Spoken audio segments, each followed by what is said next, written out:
नमस्कार, स्वागत है आपका इंडिया टॉप डॉक्टर्स के स्वास्थ्य संवाद में। आज हम कुछ मानसिक स्वास्थ्य रोगों के बारे में बात करेंगे। 2017 में भारत के राष्ट्रपति रामनाथ कोविंद ने जोर देकर कहा कि भारत एक संवैधानिक मानसिक स्वास्थ्य महामारी का सामना कर रहा है। एक अध्ययन से ये भी पता चला कि उसी वर्ष भारत की 14% आबादी मानसिक स्वास्थ्य बीमारियों से पीड़ित थी, जिसमें 45.7 मिलियन अवस्थाग्रस्त विकारों से पीड़ित थे और 49 मिलियन चिंता विकारों से पीड़ित थे। ऐसा इसलिए है क्योंकि हम इसके बारे में और जागरूकता की कमी के बारे में ज्यादा बात नहीं करते। तो इसके बारे में ज्यादा अच्छे से समझने के लिए आज हम बात करेंगे हमारे आज के मेहमान डॉक्टर अनिल गुप्ता से। डॉक्टर अनिल गुप्ता एक उत्साही और बहुमुखी व्यक्ति हैं, जिन्हें नेत्र सर्जन, उद्यमी, प्रभावशाली सम्मोहन विशेषज्ञ, पिछले जीवन के उपचारकर्ता, गिनीज ऑफ वर्ल्ड रिकॉर्ड धारक आदि जैसे प्रतिष्ठित किया जाता है। डॉक्टर अनिल, स्वागत है आपका इंडिया टॉप डॉक्टर्स के स्वास्थ्य संवाद में। नमस्कार सर, हमें अपने बारे में कुछ बताइए।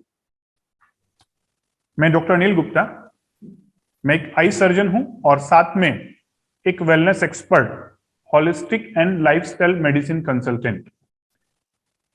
मैं दो प्रकार से लोगों की मदद कर रहा हूं। एक एज ए आई सर्जन, लोगों को अच्छा विजन देने के लिए, लेकिन मेरा ऐसा मानना है कि आई साइट के साथ साथ माइंड साइट भी अच्छा होना चाहिए, क्योंकि कोरोना के बाद जो दिखाई दे रहा है लोगों का स्ट्रेस, एंग्जाइटी, डिप्रेशन, वहां पर माइंड साइट का बहुत बड़ा रोल आता है। तो मैं साइमल्टेनियसली आई सर्जन के साथ साथ लोगों के मानसिक स्वास्थ्य पर भी काम कर रहा हूं और पॉजिटिव हेल्थ जोन, एक वेलनेस सेंटर के द्वारा लोगों को मानसिक स्वास्थ्य में मदद कर रहा हूं। सर, आगे हमें बताइए कि सबसे आम मानसिक स्वास्थ्य समस्याएं क्या हैं? देखिए, मैं इस तरीके से कहना चाहता हूं कि एट प्रेजेंट हम दो पेंडेमिक से गुजर रहे हैं। जो पहला पेंडेमिक है वो है कोरोना पेंडेमिक, हम सबको मालूम है। लेकिन जो दूसरा पेंडेमिक है उसको मैंने नाम दिया है सैड पेंडेमिक। सैड मतलब स्ट्रेस, एंग्जाइटी, डिप्रेशन और डिजीजेस। आज हर घर में हर व्यक्ति किसी न किसी बीमारी से जूझ रहा है और इस सैड पेंडेमिक का जो रूट कॉज है, जो मुख्य कारण है, वो है हरी वरी और करी, मॉडर्न लाइफ, जो आजकल की भागदौड़ भरी जिंदगी, परेशानियों से भरी जिंदगी और गलत खान पान, रहन सहन। यानी कि मैं कहता हूं कि स्ट्रेस, एंग्जाइटी, डिप्रेशन और डिजीज की भरमार इसीलिए हो रही है क्योंकि हमारी जीवन शैली गड़बड़ हो गई है। हमारा खान पान तो बिगड़ ही चुका है, लेकिन खान पान के साथ साथ जो मेन चीज बिगड़ गई है वो है हमारा मानसिक स्वास्थ्य। तो कैसे हमें अपने मानसिक स्वास्थ्य को वापस ठीक करना है, ये आज हमें समझना होगा। अगर हम नहीं समझेंगे तो ये सैड पेंडेमिक, कोरोना पेंडेमिक तो धीरे धीरे फिनिश हो रहा है, खत्म हो रहा है, लेकिन कोरोना पेंडेमिक के बाद भी ये जो सेकंड पेंडेमिक है, सैड पेंडेमिक, ये हमें घेरे रहेगा और ये कोरोना पेंडेमिक से भी ज्यादा खतरनाक है क्योंकि ये स्लो पॉइजन है। धीरे धीरे हमारा फिजिकल और मेंटल हेल्थ दोनों खराब हो गया है। कहीं ना कहीं कोरोना के कारण, लॉकडाउन के कारण फिजिकल हेल्थ भी खराब हुई है। जो हम जिम जाते थे, जो फिजिकल एक्सरसाइज करते थे, वो हमारा डिस्टर्ब हुआ। सोशल गैदरिंग जो होती थी, सोशल मिलने जुलने से कनेक्शंस जो होते थे, वो हमारे मेंटल हेल्थ के लिए बहुत अच्छे होते थे, वो भी डिस्टर्ब हुआ। और खान पान, रहन सहन तो डिस्टर्ब हुआ ही ना। तो कोरोना के बाद फिजिकल और मेंटल हेल्थ दोनों को वापस हमें रिजुविनेट करना है, वापस बैलेंस बनाना होगा और इस सैड पेंडेमिक से भी लड़ना होगा। जैसे हमने कोरोना महामारी से लड़ा, वैसे ही हमें इस सैड पेंडेमिक को भी भगाना होगा, कुछ अच्छी हैबिट्स को अडॉप्ट करने के साथ। डॉक्टर साहब, आगे हमें बताइए कि मानसिक स्वास्थ्य के मुद्दों को क्या ट्रिगर करता है? मानसिक स्वास्थ्य किन चीजों की वजह से डिस्टर्ब हो जाता है? देखिए, उसका सबसे बड़ा कारण जो है वो है स्ट्रेस, तनाव। और तनाव हमारी जिंदगी का एक अहम हिस्सा बन चुका है। जब पेशेंट्स मेरे पास आते हैं और मैं उनसे पूछता हूं कि आपकी लाइफ में टेंशन कितना है, तनाव कितना है, तो वो कहते हैं सर नहीं, टेंशन तो है ही नहीं। लेकिन जब हम मशीन्स के द्वारा, इक्विपमेंट्स के द्वारा स्ट्रेस मेजर करते हैं तो उनका स्ट्रेस लेवल 90%, 95% तक आता है। और फिर जब मैं उनसे पूछता हूं कि ये इक्विपमेंट्स या मशीन क्यों दिखा रही है आपकी बॉडी में और माइंड पे स्ट्रेस, तब वो कहते हैं कि हाँ सर, शायद जो मैं जीवन शैली अडॉप्ट किया हूं, जो मेरा रहन सहन है, जो मेरी सोच है, उसी में तनाव है। यानी तनाव हमारे जीवन का एक अहम हिस्सा बन चुका है और हमें यह रियलाइज भी नहीं होता कि हम तनाव में हैं। तनाव, स्ट्रेस मतलब क्या?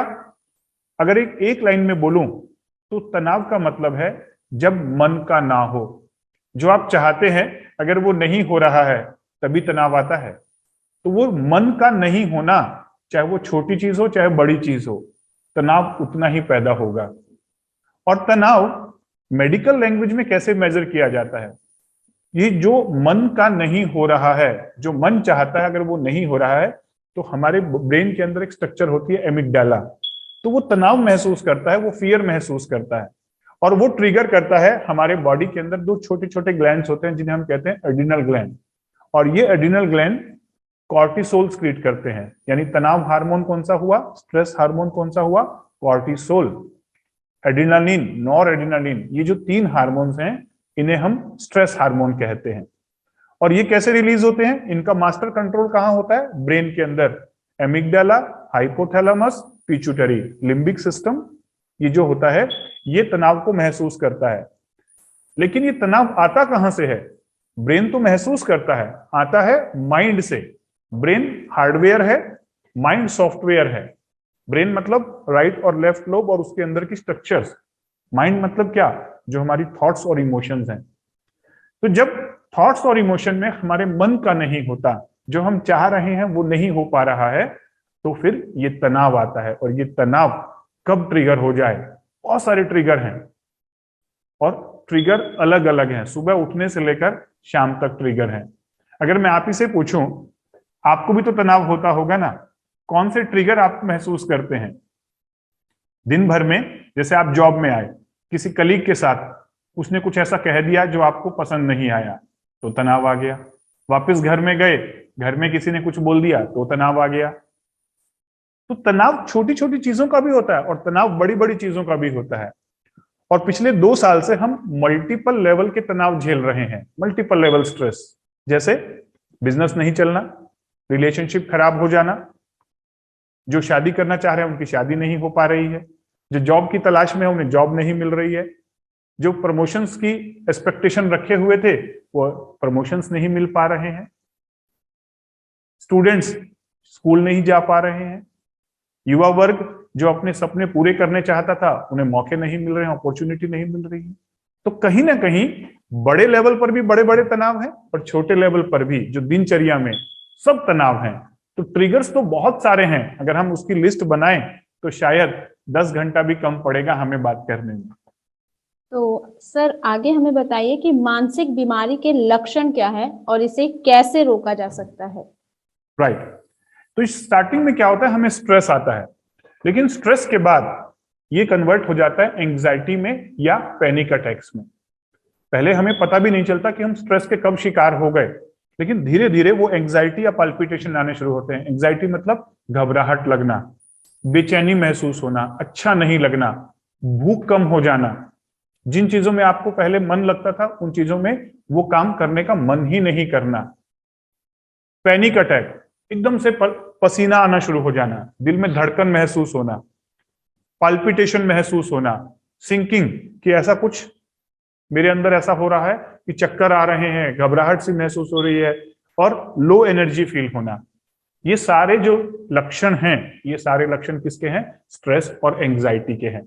और धीरे धीरे ये स्ट्रेस एंग्जाइटी पैनिक अटैक में कन्वर्ट हो जाता है। पैनिक अटैक मतलब बीच बीच में सीवियर टाइप के अटैक होना, डर लगना, घबराहट लगना, बेचैनी होना, पसीना आ जाना, बेहोश हो जाना, ये पैनिक अटैक में कन्वर्ट हो जाता है। और पैनिक अटैक के बाद डिप्रेशन की शुरुआत होती है।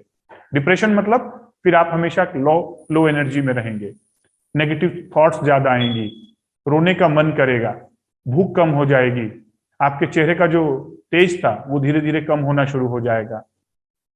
उसके अलावा नींद नहीं आना, नींद में घबराहट लगना, बीच बीच में उड़ जाना, जिस जिस काम में भी आपको पहले मन लगता था वो किसी भी काम में मन नहीं लगेगा, किसी से बोलचाल करने का मन नहीं लगेगा, तो लोग आपको देख के कहेंगे कि आप डिप्रेशन में हैं क्या। ये सारी चीजें धीरे धीरे स्ट्रेस, एंजाइटी, पैनिक अटैक और डिप्रेशन, ये सारे के सारे मानसिक जो विकार हैं उनके लक्षण होते हैं। डॉक्टर अनिल, आगे हमें बताइए कि क्या लोग बिना दवा के मानसिक बीमारी से उबर सकते हैं? बहुत अच्छा प्रश्न किया आपने। बिल्कुल, देखिए मानसिक जो डिजीजेज हैं यानी मेंटल जो डिजीजेज हैं उनकी अलग अलग कैटेगरी होती है। जैसे स्टार्टिंग में हम बात करें, स्ट्रेस है, एंजाइटी है, पैनिक अटैक है, डिप्रेशन है, और उसके बाद फिर होते हैं सुसाइडल टेंडेंसीज या सिजोफ्रेनिया। जो हाई लेवल की डिजीजेज हैं, सिजोफ्रेनिया है, सुसाइडल टेंडेंसीज हैं, वहां पर तो हमें डेफिनेटली मेडिकल थेरेपीज की जरूरत पड़ती है और मेडिसिन की जरूरत पड़ेगी। लेकिन जो इनिशियल स्टेज है जहां पर आपको स्ट्रेस आ रहा है, एंजाइटी आ रहा है, डिप्रेशन आ रहा है, वहां पर आप एक अच्छे काउंसलर की मदद से अपने आप को ठीक कर सकते हैं विदाउट मेडिसिन। यहाँ पर मेंटरिंग का रोल आता है, मेंटर का रोल आता है, काउंसलर का रोल आता है। एक अच्छा काउंसलर आपकी लाइफ की जो फिलॉसफी होती है वो चेंज कर देता है। मैं इसको इस तरीके से कहता हूं कि स्ट्रेस क्यों आता है? स्ट्रेस आता है गलत लाइफ फिलॉसफी होने से। लाइफ फिलॉसफी मतलब कि आपका ओवरऑल आउटलुक लाइफ के प्रति, जीवन के प्रति, अगर आपके बिलीफ ही गलत है लाइफ को लेकर, आपकी फिलॉसफी ही गलत है लाइफ को लेकर, तो आपको छोटी छोटी बातों का स्ट्रेस आएगा, एंजाइटी होगी, डिप्रेशन होगा। एक काउंसलर, एक मेंटर, एक वेलनेस एक्सपर्ट किस तरीके से काम करता है? जब मैं लोगों की काउंसलिंग करता हूं, मैं लोगों को उनकी लाइफ फिलॉसफी बदलने में मदद करता हूं, करेक्ट करने में। अगर आपने रॉन्ग लाइफ फिलॉसफी लगाया हुआ है तो आपको लाइफ में सब कुछ गलत नजर आएगा। फॉर एग्जाम्पल, ये अभी आपने ये मैं स्पेक्स पहना हुआ हूं, अगर मैं इसको ग्रीन कलर का पहन लूंगा तो मुझे आपका जो स्क्रीन है वो पूरा ग्रीन ग्रीन नजर आएगा। अगर मैं इसे ब्लैक पहन लूंगा तो कलर चेंज हो जाएगा, राइट? तो जैसे स्पेक्टिकल का कलर आपके परसेप्शन को चेंज कर देता है, इसी प्रकार से माइंड के अंदर में जो लाइफ फिलॉसफी का चश्मा आप पहने हुए होते हैं, आपको पूरी दुनिया वैसी ही दिखाई देती है। यानी we don't see the world as it is, we see the world as we are. जैसा हम अंदर में होते हैं हमें वैसी ही दुनिया दिखाई देनी शुरू हो जाती है। और जब इंसान स्ट्रेस में जाता है, एंजाइटी में जाता है, डिप्रेशन में जाता है, तो उसे लगता है कि पूरी दुनिया ही बेकार है, पूरी दुनिया ही डिप्रेशन में जी रही है, उसे ऐसा लगता है। लेकिन जब मेरे पास में आते हैं तो मैं उनकी काउंसलिंग करके उनकी लाइफ फिलॉसफी चेंज कर देता हूं, और उनका लाइफ फिलॉसफी चेंज होने से उनका ये जो देखने का नजरिया है वो बदल जाता है। आपने सुना होगा, एक कहावत है कि नजर का ऑपरेशन तो संभव है, नजरिए का नहीं। लेकिन मैं एज ए आई सर्जन नजर का ऑपरेशन भी करता हूं और लोगों को नया नजरिया भी देता हूं, क्योंकि मैं एक होलिस्टिक मेडिसिन कंसल्टेंट भी हूं, एक वेलनेस कोच भी हूं और एक मेंटर का भी वर्क करता हूं। तो नजर का ऑपरेशन भी संभव है, नजरिए का भी। अगर आपकी दोनों चीजों में कोई प्रॉब्लम है तो मिलिए मुझसे और समझिए जीने का एक नया अंदाज। तो डॉक्टर साहब, आगे हमें बताइए कि क्या मानसिक स्वास्थ्य के आनुवांशिक होने की कोई संभावना है? यस, बिल्कुल हो सकता है। देखिए, जब हम मेंटल हेल्थ इश्यूज की बात करते हैं, डिप्रेशन की बात करते हैं, सुसाइडल टेंडेंसीज की बात करते हैं, तो वहां फैमिली हिस्ट्री का रोल आता है। अगर आपकी फैमिली में किसी को मेंटल हेल्थ इश्यूज पहले से रहे थे तो आपको होने के चांसेस बढ़ जाते हैं, क्योंकि जेनेटिक स्टडीज, रिसर्च बताती हैं कि ये चीजें जेनेटिकली हो सकती हैं, आनुवांशिक हो सकती हैं।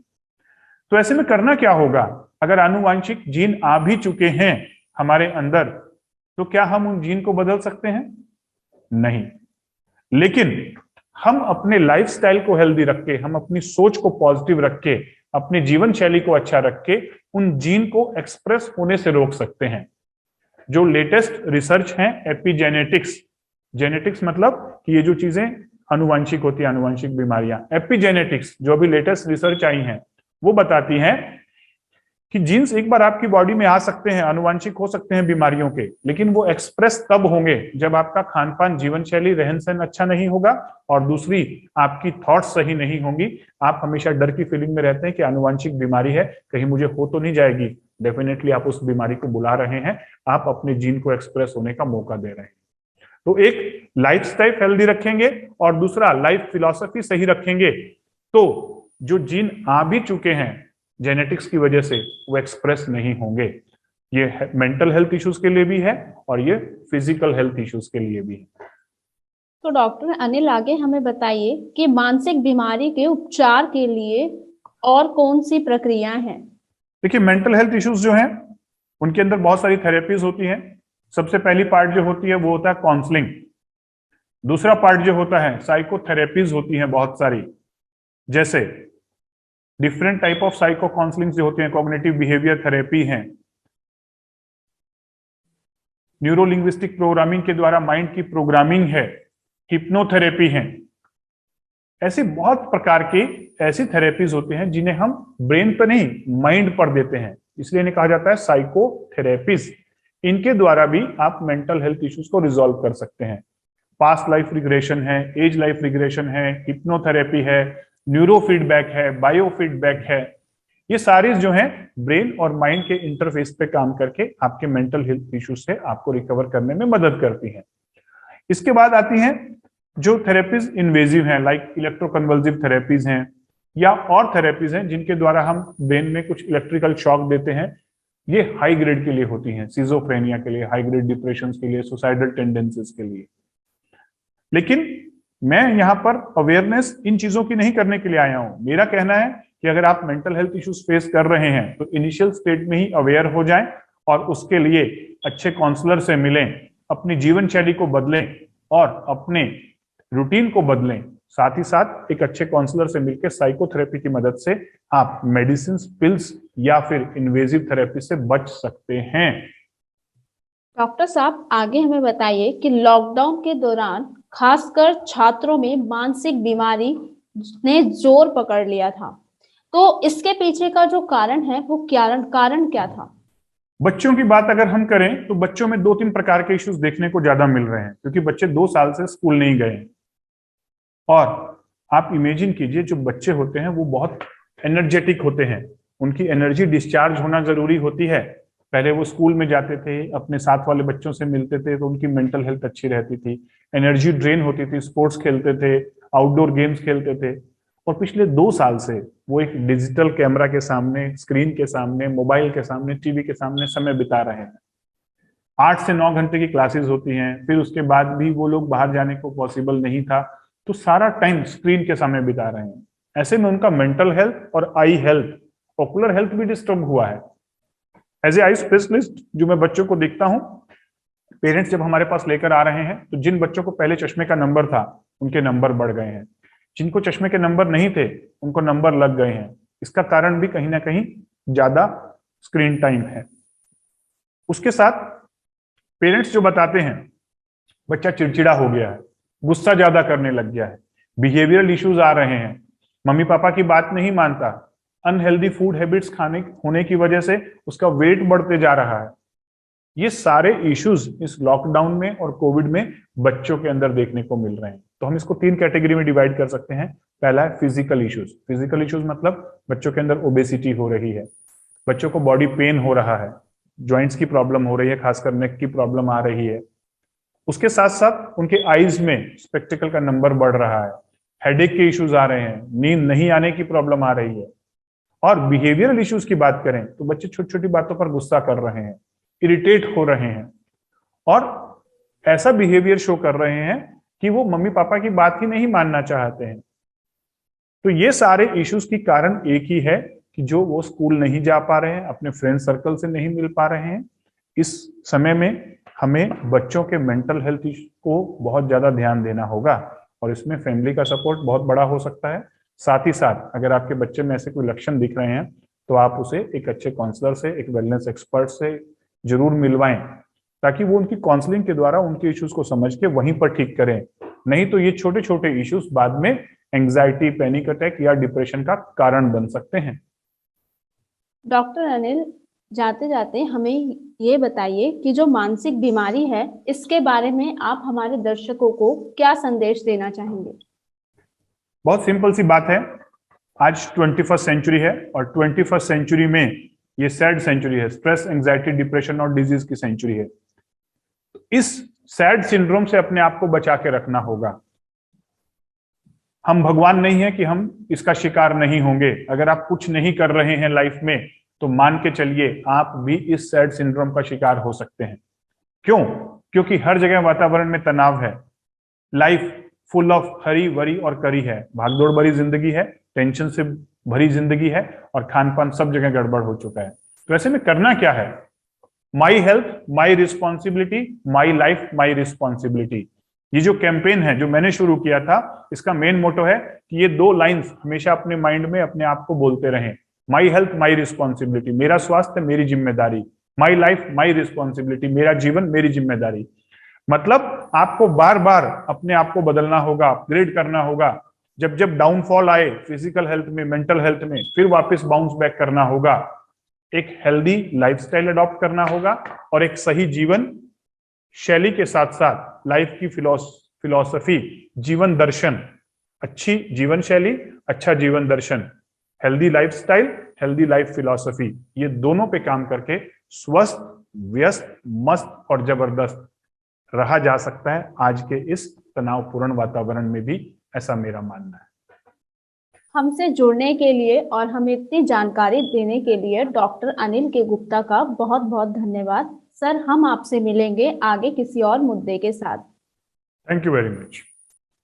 अगर आपको भी आंखों या तनाव या मानसिक रोग से संबंधित कोई भी बीमारी है तो आप इंडिया टॉप डॉक्टर्स पे जाकर डॉक्टर अनिल के गुप्ता के साथ अपना अपॉइंटमेंट बुक कर सकते हैं। इसी के साथ मैं साक्षी आपसे विदा लेती हूँ। आगे आपसे मिलेंगे किसी और मुद्दे के साथ, हमारे नए मेहमान के साथ। तब तक के लिए बने रहिए इंडिया टॉप डॉक्टर्स की वीडियोस के साथ।